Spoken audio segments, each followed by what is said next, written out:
years ago, when South Africa hosted the FIFA World Cup, this phrase, Nako, reverberated across the world like a cacophony of a million vuvuzelas.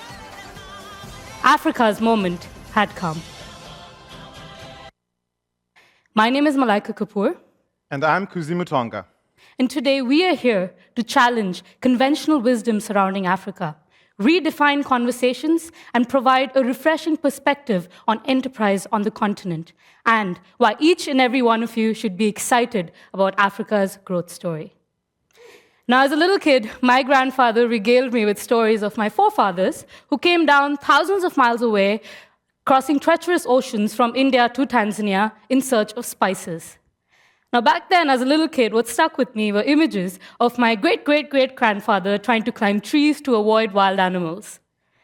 But now, I've come to realize a greater significance to my grandfather's stories: the idea of seeing Africa as a land of business opportunity. Not to be outdone, my grandfather crossed the bridge and hopped across the border from Zambia to Zimbabwe as a farmer seeking greener pastures. His future was uncertain, but my grandfather Langford was willing to take the risk of moving to a disparate land in search of his African dream. Now, the purpose of our talk today is to share a different side of Africa, not commonly talked about. A different perspective about Africa as a land of business opportunity, a concept that resonates deeply within both of our family histories and lives. Now, when we think of Africa, there are quite a few common perceptions and narratives that are told and retold, further perpetuated through social media or through the use of memes, for example. Now let us look at some of these images that have been floating around the internet. Africa equals Ebola. Africa equals wildlife. Africa equals malaria. Now, although these images may seem funny at first, they do perpetuate certain stereotypes about the continent that are not holistic in nature. But what about some things that are not commonly associated with Africa? What about film production? Did you think about Africa? Nigeria's film industry, Nollywood, is the second largest producer of films in the world by volume, second only to India's Bollywood. In 2013 alone, Nollywood produced over 1,844 films, compared to 738 in the United States. That's more than twice the number of films produced by Nollywood compared to the US. And what about mobile banking? Did you think of Africa? There are over 931 million mobile phones on the African continent. Now take this jaw-dropping fact. There are more Africans with access to mobile phones than with access to clean water or electricity. Let that sink in for just a moment. Now, over the last 20 years, this mobile revolution has resulted in a number of mobile payment solutions being piloted on the continent. The most famous success story is the story of M-Pesa in Kenya. Launched in 2007, this Kenyan innovation transformed the world and is now the beacon for mobile payment systems across the globe. In 2014 alone, over 33% of Kenya's GDP flowed through the M-Pesa system. That's over $17 billion US, or nearly equivalent to the entire GDP of Iceland. Now let's transition to some images of some more urban landscapes.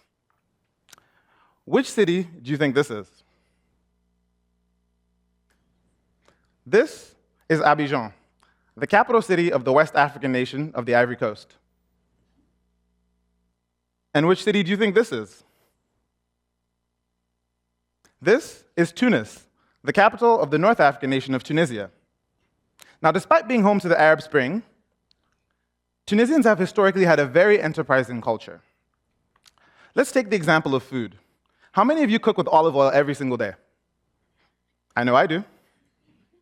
What you may be surprised to learn is that Tunisia is the second largest producer of olive oil in the world after Spain. Now, in my personal experience, I've had the opportunity to live in 3 different African countries. I've also had the opportunity to travel across the continent, and I've traveled to over 12 different countries in all 4 corners of the continent. This has afforded me a very broad perspective on Africa. I have lived in both Abidjan and Tunis. and can tell you firsthand how poverty and development interact.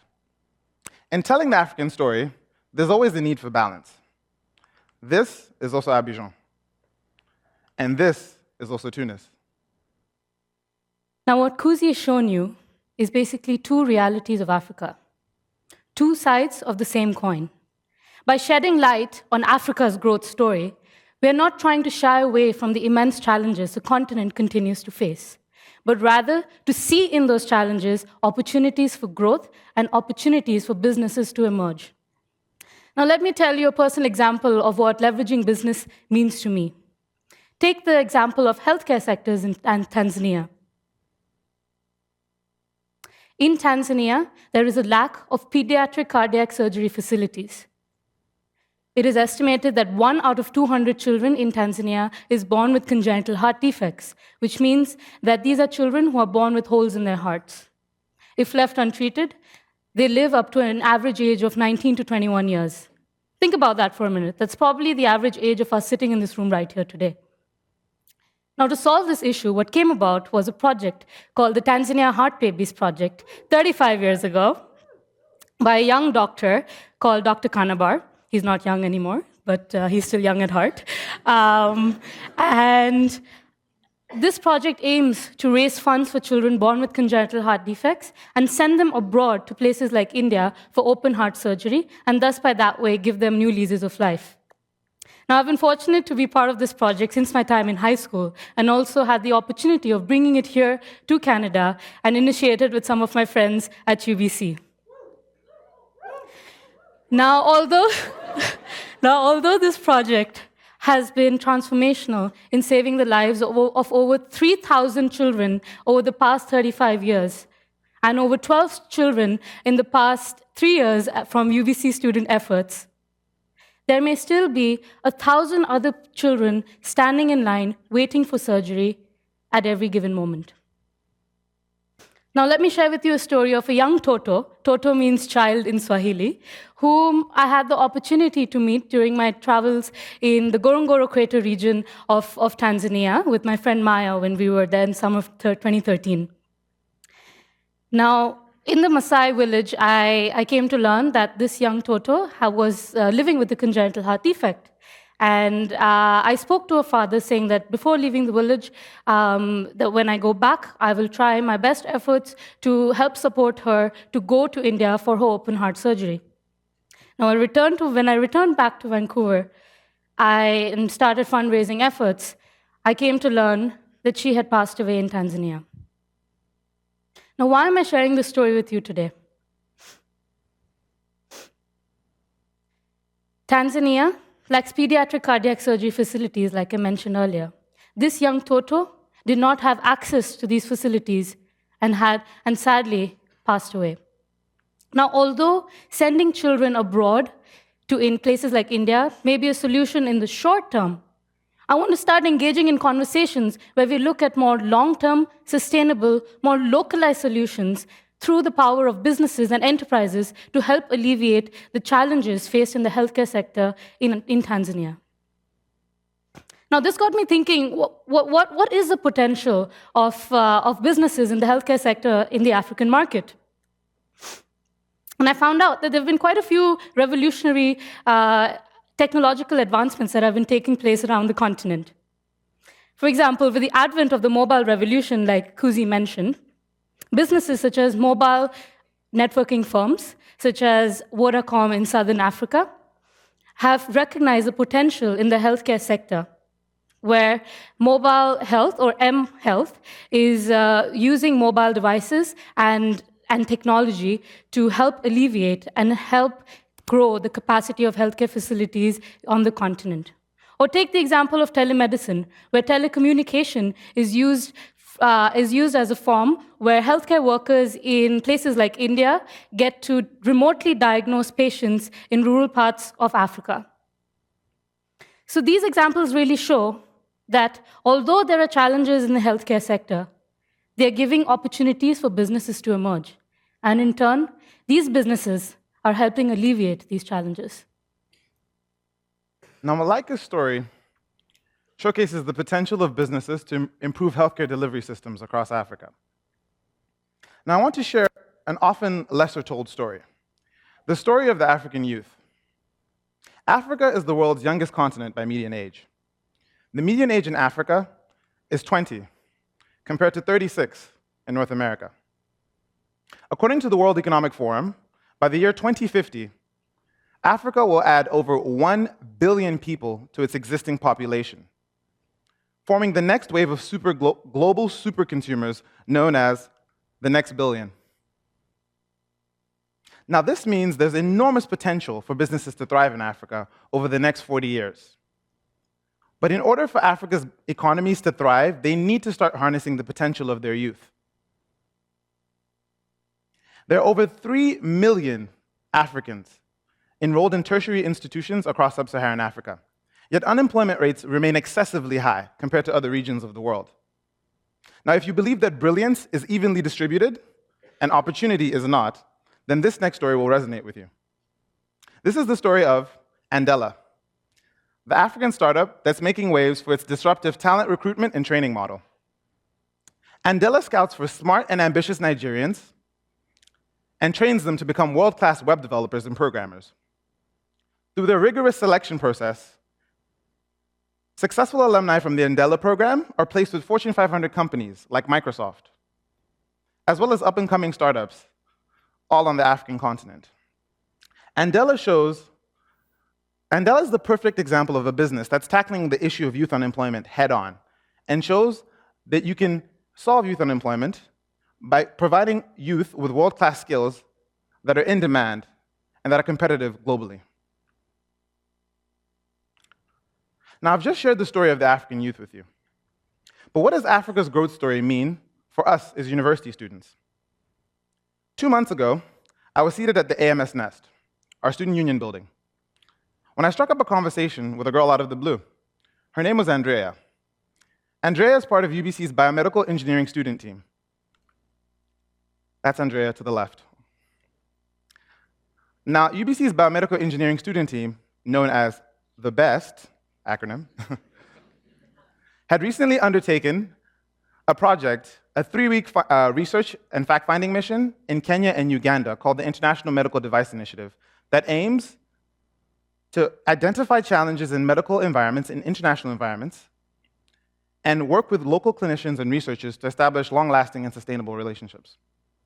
Throughout their fact-finding mission, Team BEST realized that there was an urgent need for affordable medical equipment in the country. So armed with the power of their shared experiences and data, they came back to UBC and began working on 4 projects. Prototypes such as respiratory care monitors for pediatrics, so for children, or phototherapy sensors that, if tested, validated, and scaled, have the potential to impact thousands of lives across the East African market. Now, why am I sharing the BEST team's story with you today? Just like many of you in the audience today, the BEST is comprised of ambitious university students looking to apply themselves and make a change. By identifying the need for urgent medical devices in Kenya and Uganda, the team was able to build working prototypes that they can scale and they can implement in the East African market. So Team BEST is involving themselves in Africa's emerging growth story. Now, this growing interest in Africa's potential has been recognized not just at UBC, but at universities across the globe. Student-led conversations about Africa's growth story began as early as 1993 at the Wharton Africa Business Forum at University of Pennsylvania, which was followed by Harvard Africa Business Conference in 1998, which was also followed by, in 2001, the London Business School's Africa Business Summit. And now, in 2015, in January of 2015, Canada joined the conversation through our partners at McGill University at the Desotel African Business Summit initiative. So we can see that there has been a growing trend of university-wide conversations around Africa's growth story. But what about Western Canada? Now, as an international student, I've often yearned for a space where I could talk to other students and engage with other students about doing business in Africa or discussing Africa's changing regional landscapes. This is the seed that was planted in me that motivated me to create the African Business Club, a club that seeks to educate, identify, and promote business opportunities between North America and Africa. Over a period of 6 months, I built a committed team, and together we came to create the first student-led African Business Forum in the history of Western Canada. The African Business Forum convenes international business leaders, from Harvard Business School to Facebook, to come to UBC and engage with professionals and students for 2 days of focused discussions on enterprise in Africa. This marks a critical juncture in UBC's history, as for the first time, students are involving themselves and mobilizing themselves around Africa's emerging growth story. Now, Kuzi and I just walked you through the journey of Africa's business landscape, from the impact of mobile banking in Kenya to the opportunities and challenges of healthcare in Tanzania, to the potential of the African youth. What we see is Africa as a land filled with potential and business opportunities. Now, Kuzi and I are not economists, nor are we business professionals. What we are two students who want to engage in conversations that see Africa beyond its circumstances, conversations where we look at opportunities and challenges of doing business in Africa, and conversations where we're not only talking about developments in the Silicon Valley, but also developments in the Silicon Savannah. This is a call to students at universities worldwide, whether you're in Melbourne, Mumbai, Shanghai, Istanbul, or Sao Paulo, to join this global conversation as together we bring in our own chapters to Africa's growth story. Victor Hugo once said, "There is no force so powerful as an idea whose time has come." If ideas are the currencies of the 21st century, like the TED platform believes, then I believe it is time we invest in the idea of an emerging Africa. To some, Africa has been regarded as the dark continent. To us, the darkest part about Africa has often been the ignorance of it. For a long time now, Africa has been seen as the next big thing.